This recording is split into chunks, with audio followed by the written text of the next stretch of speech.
trovo al Parco regionale del Delta del Po, oltre 30.000 ettari di vero habitat naturale. Pensate che qui ci sono quasi 400 specie diverse di uccelli e oltre 1.000 specie vegetali. E qui precisamente sono in Via delle Valli, che è uno degli itinerari ciclabili più belli del parco.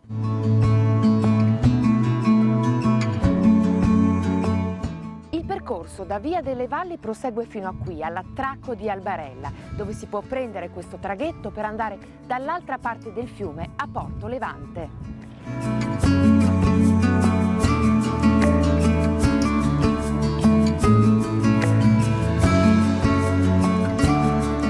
Tanti sono i turisti che visitano questo parco in bicicletta e da qui si può proseguire fino a Porto Tolle, ma anche fino in Emilia-Romagna e godere di uno spettacolo faunistico davvero unico.